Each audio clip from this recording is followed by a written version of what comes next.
lang ninyo i-encourage magsalita, yun dapat magsalita. Bakit? Bakit nyo pinipigil? Kasi apektado kayo.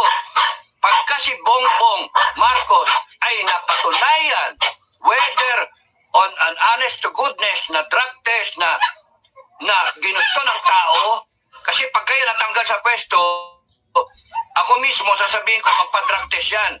Pilitin na magka-drug test yan para for the books, for the history natin na yan, napilitan niyang ibaba ng taong bayan. Nagalit ang taong bayan sa kanila, para yung mga abusado eh. So, tinanggal siya and then pinilit pa rin natin magpa-drug test.